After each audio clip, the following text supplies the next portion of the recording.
Hi guys, welcome back to Let's Play Spyro Year of the Dragon with me, Vulpix Inferno 91, and we're going into Honey Speedway, which, personally, I think is the easiest speedway.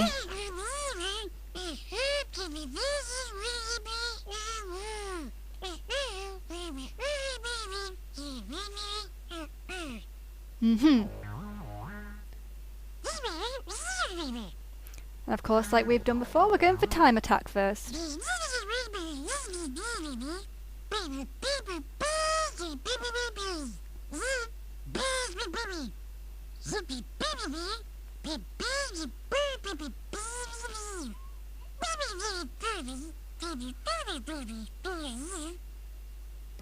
Wow, you did a lot of talking there, Sparks.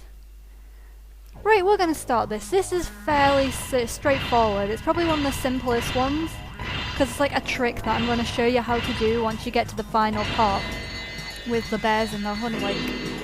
So you just want to follow it round for now, and it's fairly straightforward. Like I've said, it's fairly straightforward. You fly through it comparatively slow. When you look at the last Speedway, you fucking fly through that. But this one's quite slow in comparison. Until you get to the honey lake, it seems to speed up, but I don't know if that's just my imagination or not. So all you want to do is just follow it round. This is probably going to be the most trickiest bit, because the bees move up and down, so you kind of have to orientate yourself to their height as well as their, like, where they are in front of you. So it's simple enough. Just try not to land on the flowers and you should be okay. I think if you miss one, you probably do have time to turn around and go back, because of the trick that I'm about to show you makes the time really quick. So what you want to do here is not go the way that they say that you should, which they point you in. You want to go the opposite way, because that way you come, the bears are coming towards you. You're not chasing the bears, so they come at you a lot more quickly. And if you miss one, it doesn't really matter, because they come at you so quickly that you're probably going to come across them again in a couple of seconds time. Like, we've only got one left to go now. We're probably going to come across it in the next few seconds, and we still have like 15 seconds on the clock at the end of it. See? Simple. And that's what you want to do, folks. And there's Hunter, but we got cut off there. And let's look at our completedness in one go. Simple. Easy peasy. Okay game. Thank you. Carry on. Carry on!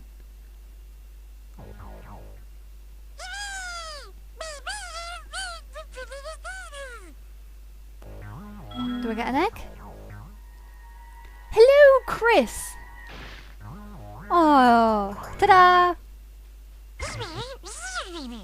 And of course, second of all, we're going to go for the race. Racing bumblebees.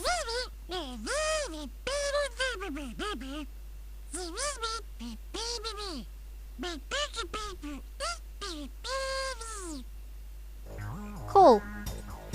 Right, let's start this then. There is a seamless cut there.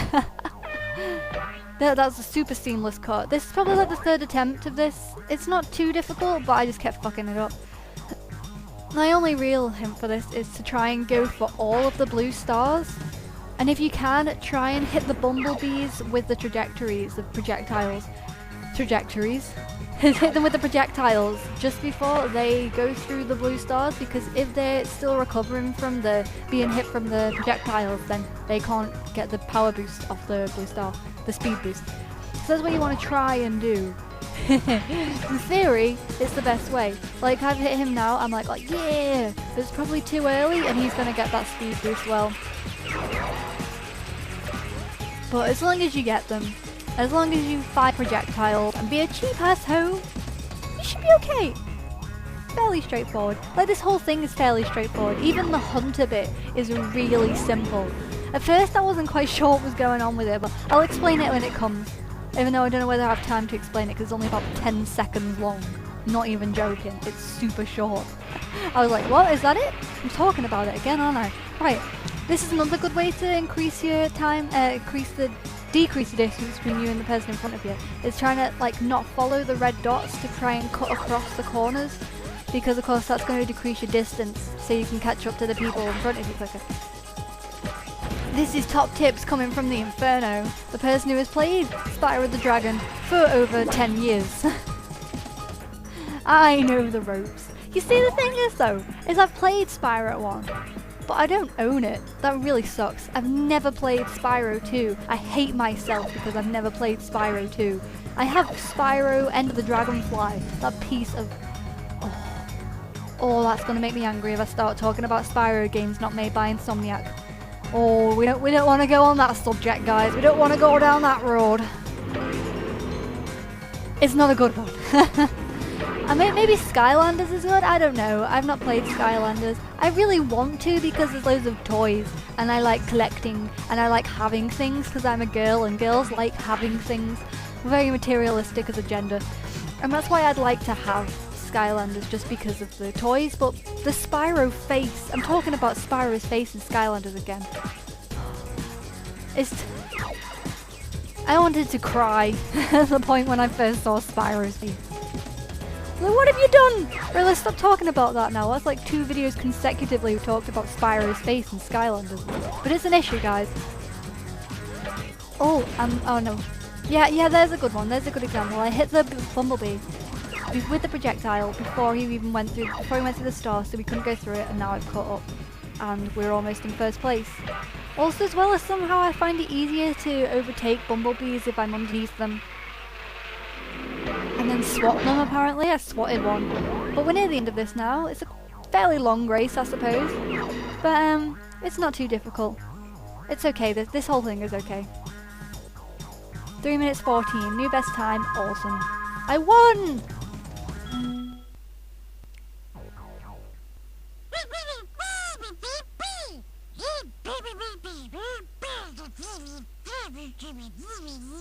Let's see who we have.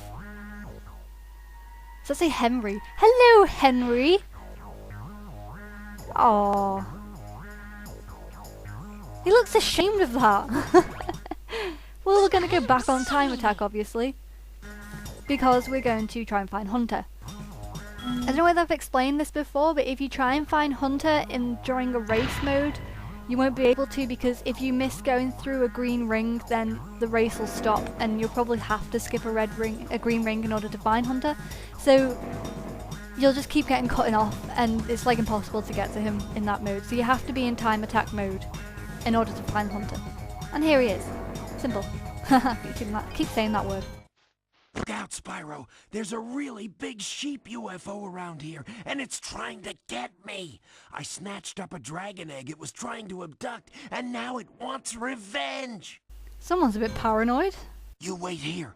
I'll lure the UFO down the river of honey. What? No one has ever said that. Go ahead. I'll cover you. Go on, Hunter. Okay. Here I go. Well, go then. Another seamless cut there. What happened the first time I did this was, I didn't really fucking know what was going on. So it didn't really explain to me that I had to jump over the obstacles. What the problem is here is if you hit one of the obstacles, the sheep UFO will get slightly closer to you, and once it gets super close, he will abduct Hunter. The problem with this is the jumping controls. You're like on a fucking moon, and you have to like preemptively jump before the thing is even on the screen. And it's like if you jump here, the controls are so unresponsive that you can't jump over the second log there. So just note to you. But it's over. That was it. That was it, guys. That whole like 30 seconds. Ha ha! Did you see that? Nobody outraces a cheetah. And look, I didn't even drop the egg. Good job, Hunter. Hello. Let's say Nori. I think that's what it says. I can't see. The screen's incredibly small.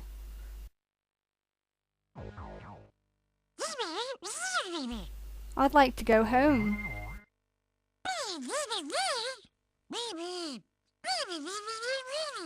Oh, well, we'll come back. No, we won't.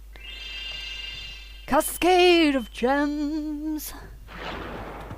Right, so next time on Let's Play Spyro Year of the Dragon, we're gonna go into some of my hated shit, known as frozen altars, also known as bag of shit. Right, so see you in frozen altars, guys. Bye.